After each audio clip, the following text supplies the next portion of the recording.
નમસ્કાર મિત્રો, આપણી યુટ્યુબ ચેનલમાં તમારું સ્વાગત છે। આપણે જે વિદ્યુત સહાયક જુનિયર એન્જિનિયર ઇલેક્ટ્રિકલની એક્ઝામ પ્રિપેરેશન માટે એમસીક્યુ લેક્ચર સિરીઝ જોઈ રહ્યા હતા, તેમાં આજે આપણે એન્જિનિયરિંગ મટીરિયલ્સ પર આધારિત એમસીક્યુનો છેલ્લો અને ત્રીજો ભાગ જે છે પાર્ટ 3 તે જોઈશું। અગાઉ એન્જિનિયરિંગ મટીરિયલ્સ પર આધારિત પાર્ટ 1 અને પાર્ટ 2ની લિંક નીચે ડિસ્ક્રિપ્શનમાં આપેલી છે, તો તમે ત્યાંથી એ બંને ભાગ જે છે એ જોઈ શકો છો અને એન્જિનિયરિંગ મટીરિયલ્સ પર આધારિત અગત્યના એમસીક્યુ વિશે તમે સ્ટડી કરી શકો છો। આજના વિડીયોમાં આપણે આ પાર્ટ 3ની શરૂઆત કરીએ તો સૌપ્રથમ એમસીક્યુ તમને અહીંયા આપેલો છે, the structure of semiconductor is like that of a. Semiconductor material જે છે એનું સ્ટ્રક્ચર સાના જેવું હોય છે।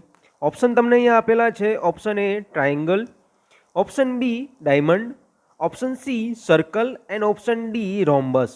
તો અહીંયા આપણો કરેક્ટ આન્સર થશે ઓપ્શન બી ડાયમંડ, એટલે કે જે સેમિકન્ડક્ટર મટીરિયલનું જો આપણે ઇન્ટરનલ સ્ટ્રક્ચર જોવા જઈએ તો એ સ્ટ્રક્ચર તમને ડાયમંડ શેપ જેવું જોવા મળે છે।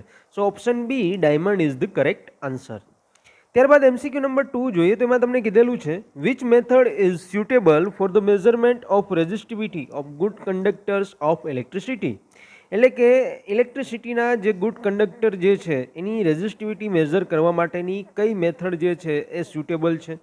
ઓપ્શન તમને અહીંયા આપેલા છે, option A Kelvin's double bridge method, option B loss of charge method, option C Schering bridge method and option D any of the above. તો અહીંયા તમારો કરેક્ટ આન્સર થશે option A Kelvin double bridge method. એટલે કે આ kelvin double bridge મેથડનો ઉપયોગ કરીને જે ઇલેક્ટ્રિસિટી માટેના ગુડ્સ કંડક્ટર્સ જે છે, સારા કંડક્ટર જે છે એની રેઝિસ્ટિવિટી આપણે સરળતાથી માપી શકીએ છીએ, એટલા માટે અહીંયા કરેક્ટ આન્સર થશે option A Kelvin double bridge method. ત્યારબાદ એમસીક્યુ નંબર 3 જોઈએ તો એમસીક્યુ નંબર 3માં તમને કીધેલું છે, magnetic recording tape is most commonly made from. જે મેગ્નેટિક રેકોર્ડિંગ ટેપ જે હોય છે એ સામાન્ય રીતે કયા મટીરિયલમાંથી બનેલી હોય છે। ઓપ્શન તમને અહીંયા આપેલા છે, option A ferric oxide, option B silicon iron, option C small particles of iron and option D iron dust. તો અહીંયા તમારો કરેક્ટ આન્સર થશે ઓપ્શન બી સિલિકોન આયન। એટલે કે સિલિકોન આયન મટીરિયલની જે મેગ્નેટિક રેકોર્ડિંગ ટેપ જે છે એ સામાન્ય રીતે સિલિકોન આયન મટીરિયલ જે છે તેની બનેલી હોય છે। So option B is the correct answer. ત્યારબાદ એમસીક્યુ નંબર 4 જોઈએ તો એમાં તમને કીધેલું છે, which type of electron pair exist in semiconductor. સેમિકન્ડક્ટરમાં કયા પ્રકારની ઇલેક્ટ્રોન પેર, ઇલેક્ટ્રોનની જોડકા જે છે તે રહેલા હોય છે। ઓપ્શન તમને અહીંયા આપેલા છે, option A ionic, option B non ionic, option C homopolar, option D heteropolar. તો અહીંયા તમારો કરેક્ટ આન્સર થશે ઓપ્શન સી હોમોપોલાર। એટલે કે જે સેમિકન્ડક્ટર મટીરિયલ છે એમાં જે ઇલેક્ટ્રોનની પેર્સ રહેલી હોય છે, ઇલેક્ટ્રોનની પેર હોમોપોલાર ટાઈપની આપણને જોવા મળે છે। So option C homopolar is the correct answer. ત્યારબાદ એમસીક્યુ નંબર 5 જોઈએ તો એમસીક્યુ નંબર 5માં તમને કીધેલું છે, bronze is an alloy of. જે બ્રોન્ઝ છે એ સાની મિશ્ર ધાતુ છે અથવા તો સામાંથી આ બ્રોન્ઝ છે બનાવવામાં આવે છે। તો ઓપ્શન તમને અહીંયા આપેલા છે, option A copper and zinc, option B copper zinc and tin, option C copper lead and tin and option D copper and tin. તો અહીંયા તમારો કરેક્ટ આન્સર થશે option D copper and tin. એટલે કે જે બ્રોન્ઝ છે એ bronze, copper અને ટીન બે ધાતુઓને મિશ્ર કરીને મિશ્ર ધાતુ તરીકે બ્રોન્ઝ જે છે આપણને મળે છે। So option D copper and tin is the correct answer. ત્યારબાદ એમસીક્યુ નંબર 6 જોઈએ તો એમાં તમને કીધેલું છે, brass is an alloy of. Brass છે એ સાની મિશ્ર ધાતુ છે। ઓપ્શન તમને અહીંયા આપેલા છે, option A copper and zinc, option B zinc and lead, option C lead and tin and option D tin and silver. તો અહીંયા તમારો કરેક્ટ આન્સર થશે option A copper and zinc. એટલે કે બ્રાસ જે છે એ બ્રાસ, કોપર અને ઝિંકમાંથી બનેલી મિશ્ર ધાતુ છે। So option A copper and zinc is the correct answer. ત્યારબાદ એમસીક્યુ નંબર 7 જોઈએ તો એમસીક્યુ નંબર 7માં કીધેલું છે, constantan is an alloy of. જે કોન્સ્ટન્ટન મટીરિયલ છે સાની મિશ્ર ધાતુ છે। ઓપ્શન તમને આપેલા છે, option A copper and lead, option B copper and nickel, option C copper and aluminium and option D copper and zinc. તો અહીંયા તમારો કરેક્ટ આન્સર થશે option B copper and nickel. એટલે કે કોન્સ્ટન્ટન જે છે એ કોપર અને નિકલની મિશ્ર ધાતુ તરીકે આપણે તેને ઓળખીએ છીએ। So option B copper and nickel is the correct answer. ત્યારબાદ એમસીક્યુ નંબર 8 જોઈએ તો એમસીક્યુ નંબર 8માં તમને કીધેલું છે, German silver is an alloy of. German silver જે છે એ શાની મિશ્ર ધાતુ છે? ઓપ્શન તમને અહીંયા આપેલા છે. Option A nickel, copper and zinc. Option B silver and gold. Option C silver, copper and zinc. And option D silver and copper. તો અહીંયા તમારો કરેક્ટ આન્સર થશે option A nickel, copper and zinc. તો German silver જે છે એ nickel, copper અને ઝિંકની મિશ્ર ધાતુ તરીકે આપણે ઓળખીએ છીએ. So option A is correct answer. અહીંયા બાકીના ઓપ્શનમાં તમને સિલ્વર આપેલું છે, તો જે નામ જર્મન સિલ્વર છે એના આધારે આપણે મિસગાઈડ થઈ શકીએ છીએ અને બાકીના જે બી, સી અને ડી ઓપ્શન છે તે સિલેક્ટ કરવાનો પ્રયત્ન કરી શકીએ છીએ. પણ અહીંયા તમારો કરેક્ટ આન્સર થશે option A nickel, copper and zinc. આ ત્રણેય ધાતુઓની મિશ્ર કરીને જર્મન સિલ્વર જે છે એ બનાવવામાં આવે છે. So option A is the correct answer. ત્યારબાદ એમસીક્યુ નંબર 9 જોઈએ. તો એમસીક્યુ નંબર 9માં તમને કીધેલું છે which of the following is a semiconductor material. નીચેનામાંથી કયું જે છે એ સેમિકન્ડક્ટર મટીરિયલ છે? ઓપ્શન તમને આપેલા છે. Option A aluminium. Option B rubber. Option C silicon and option D phosphorus. તો અહીંયા આ ઓપ્શન જોતાં જ આપણને ખ્યાલ આવી જાય કે ઓપ્શન સી સિલિકોન જે છે એ સિલિકોનને આપણે સેમિકન્ડક્ટર મટીરિયલ તરીકે કન્સિડર કરીએ છીએ. એલ્યુમિનિયમ, ફોસ્ફરસ આ બધી ધાતુઓ છે, મેટલ છે, બરાબર. અને રબર જે છે એને પણ આપણે લઈ શકીએ. તો સિલિકોન એ સેમિકન્ડક્ટર મટીરિયલમાં તમે એને કન્સિડર કરી શકો છો. So option C silicon is the correct answer. ત્યારબાદ એમસીક્યુ નંબર 10 જોઈએ. તેમાં તમને કીધેલું છે which of the following is a piezoelectric material. નીચે કેટલાક મટીરિયલના નામ આપેલા છે, તેમાંથી કયું મટીરિયલ પીઝોઇલેક્ટ્રિક મટીરિયલ છે તે આપણે જણાવવાનું છે. ઓપ્શન આપણે જોઈએ તો ઓપ્શન એ તમને આપેલું છે quartz. Option B silica sand. Option C corundum. Option D polystyrene. તો અહીંયા તમારો કરેક્ટ આન્સર થશે ઓપ્શન એ ક્વાર્ટઝ. ક્વાર્ટઝ જે છે એને આપણે પીઝોઇલેક્ટ્રિક મટીરિયલ તરીકે કન્સિડર કરીએ છીએ. So option A quartz is the correct answer. ત્યારબાદ એમસીક્યુ નંબર 11 જોઈએ. તો એમસીક્યુ નંબર 11માં તમને કીધેલું છે electric contact resistance is better between. જે ઇલેક્ટ્રિક કોન્ટેક્ટ જે છે એનો રેઝિસ્ટન્સ ખૂબ જ સારો હોય છે કોની વચ્ચે? તો ઓપ્શન તમને આપેલા છે. Option A metal and metal. Option B carbon and carbon. Option C carbon and metal. And option D metal and insulator. તો અહીંયા તમારો કરેક્ટ આન્સર થશે option C carbon and metal. So we can say that electrical contact resistance is better between the carbon and metal. So option C is the correct answer.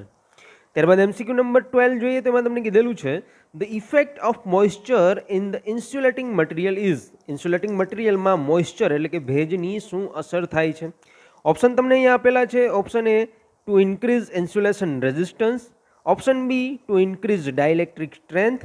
Option C to increase the dielectric loss. And option D to decrease the dielectric constant. તો અહીંયા તમારો correct answer થશે option C to increase the dielectric loss. જ્યારે કોઈ પણ insulating મટીરિયલમાં મોઇસ્ચરનું પ્રમાણ વધી જાય ત્યારે એમાં થતો જે ડાઇલેક્ટ્રિક લોસ છે એમાં પણ વધારો થાય છે.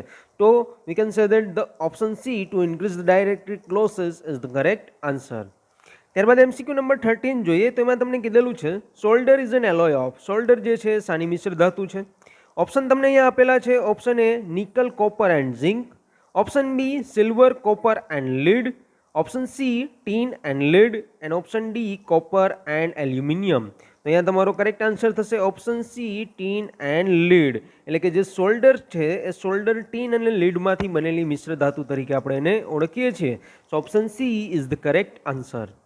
ત્યારબાદ એમસીક્યુ નંબર 14 જોઈએ. તો એમાં તમને કીધેલું છે which of the following element has a maximum electrical conductivity. નીચે કેટલાક મટીરિયલ આપેલા છે, તેમાંથી સૌથી મેક્સિમમ ઇલેક્ટ્રિક કન્ડક્ટિવિટી ધરાવતું મટીરિયલ કયું છે? ઓપ્શન તમને અહીંયા આપેલા છે. Option A silver. Option B copper. Option C aluminium. And option D stainless steel. તો અહીંયા આપણો કરેક્ટ આન્સર થશે option A silver. So option A silver is the correct answer. So we can say that silver has a maximum electrical conductivity. Option A is the correct answer.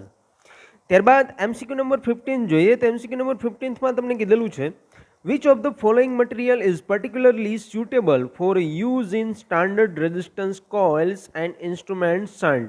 નીચે કેટલાક મટીરિયલ આપેલા છે, તેમાંથી suitable કહી શકાય કે perfectly particularly standard resistance coil તથા ઇન્સ્ટ્રુમેન્ટ શન્ટ માટે સ્યુટેબલ મટીરિયલ કયું છે? તો ઓપ્શન તમને અહીંયા આપેલા છે. Option A nichrome. Option B graphite.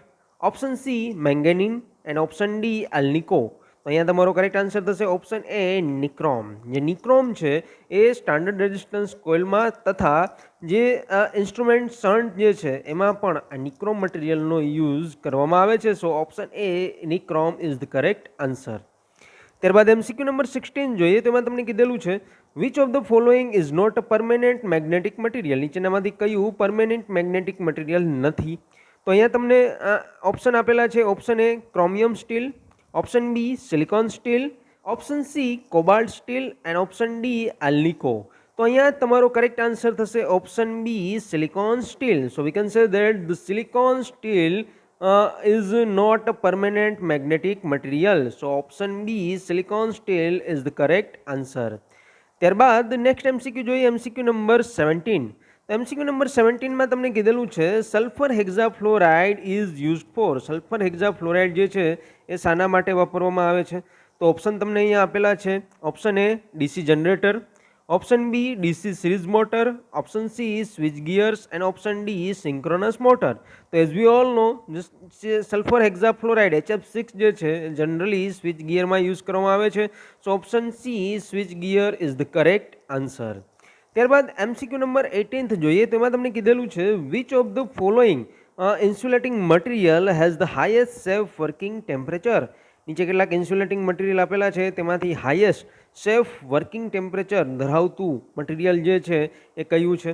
તો ઓપ્શન તમને અહીંયા આપેલા છે. Option A polythene, option B bakelite, option C mica and option D empire cloth. તો અહીંયા તમારો કરેક્ટ આન્સર થશે option C mica. So we can say that the mica has the highest safe working temperature. So option C mica is the correct answer.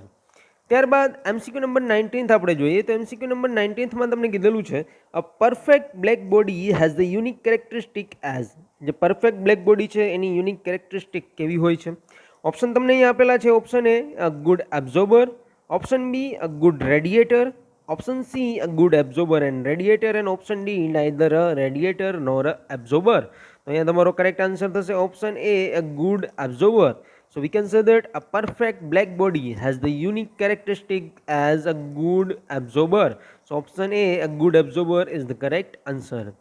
ત્યારબાદ MCQ number 20 જોઈએ તો એમાં તમને કીધેલું છે the voltage dependent resistors are usually made from. જે voltage dependent resistance જે છે સામાન્ય રીતે શામાંથી બનાવવામાં આવે છે? તો ઓપ્શન તમને અહીંયા આપેલા છે. Option A graphite, option B charcoal, option C silicon carbide and option D nichrome. તો અહીંયા તમારો કરેક્ટ આન્સર થશે ઓપ્શન સી સિલિકોન કાર્બાઇડ. એટલે કે જે કહી શકાય કે વોલ્ટેજ ડિપેન્ડન્ટ રેઝિસ્ટન્સ જે છે એ સામાન્ય રીતે આ વોલ્ટેજ ડિપેન્ડન્ટ રેઝિસ્ટર બનાવવા માટે સિલિકોન કાર્બાઇડ મટીરિયલનો યુઝ જે છે એ કરવામાં આવે છે. So option C silicon carbide is the correct answer. ત્યારબાદ એમસીક્યુ નંબર 21 જોઈએ તો એમસીક્યુ નંબર 21માં કીધેલું છે a good electric contact material should have all of the following properties except. નીચે કેટલીક કહી શકાય કે ઇલેક્ટ્રિક કોન્ટેક્ટ મટીરિયલની કેટલીક સારી કેરેક્ટરિસ્ટિક આપેલી છે તેમાંથી કઈ કેરેક્ટરિસ્ટિક ઇલેક્ટ્રિક કોન્ટેક્ટ મટીરિયલ ધરાવતો નથી એ તમને પૂછેલું છે. તો ઓપ્શન આપણે જોઈએ. ઓપ્શન એ તમને આપેલો છે high melting point, option B તમને અહીંયા આપેલો છે good thermal conductivity, option C high resistivity and option D high resistance to erosion. તો અહીંયા તમારો કરેક્ટ આન્સર થશે option C high resistivity. So we can say that a good electric contact material should have all of the following properties like A, B and D, but option C high resistivity, this kind of characteristic electric contact material, this kind of characteristic is not required. So option C high resistivity is the correct answer. Now MCQ number 22 જોઈએ તેમાં તમને કીધેલું છે which of the following material can be used as a cathode for vacuum tube. Vacuum ટ્યુબમાં cathode તરીકે કયા મટીરિયલનો ઉપયોગ કરવામાં આવે છે? તો ઓપ્શન એ આપેલો છે tungsten, option B thoriated tungsten, option C mixture of barium oxide strontium oxide, option D any of the above. તો અહીંયા જે કહી શકાય કે જે મટીરિયલ છે તો વેક્યુમ ટ્યુબના કેથોડ તરીકે આમાંથી કયું મટીરિયલ આપણે વાપરીએ છીએ? તો ઓપ્શન તમને આપેલા છે એમાંથી તમારો કરેક્ટ આન્સર થશે option D any of the above. એટલે કે tungsten, thoriated tungsten, mixture of barium oxide and strontium oxide, આ દરેક પ્રકારના જે મટીરિયલ છે એને આપણે વેક્યુમ ટ્યુબમાં એઝ અ કેથોડ તરીકે યુઝ કરી શકીએ છીએ. So option D any of the above is the correct answer. તો મિત્રો અહીંયા આપણે એન્જિનિયરિંગ મટીરિયલ પર આધારિત MCQનો જે ત્રીજો ભાગ જે છે તે આપણે જોયો. જો તમને અમારો વિડીયો પસંદ આવ્યો તો વિડીયોને લાઇક કરો, વધુમાં વધુ તમારા મિત્રો સાથે આ વિડીયોને શેર કરો કે જેથી તેમને પણ એક્ઝામની પ્રિપેરેશનમાં મદદ મળી રહે. અને સાથે સાથે તમારા કોઈ સજેશન્સ અથવા તો તમારી કોઈ કોમેન્ટ હોય તો એ પણ તમે અમને કોમેન્ટ બોક્સમાં જણાવી શકો છો. અને આવા જે વિડીયોઝ છે, વિડીયોની PDF મટીરિયલ અને સાથે સાથે લેટેસ્ટ અપડેટ મેળવવા માટે તમે અમારી ટેલિગ્રામ ચેનલને પણ સબસ્ક્રાઈબ કરી શકો છો, જેની લિંક અહીંયા સ્ક્રીન પર અને સાથે સાથે નીચે ડિસ્ક્રિપ્શનમાં પણ આપેલી છે. અને અમારી જે યુટ્યુબ ચેનલ છે એ યુટ્યુબ ચેનલને સબસ્ક્રાઈબ કરવાનું ના ભૂલશો.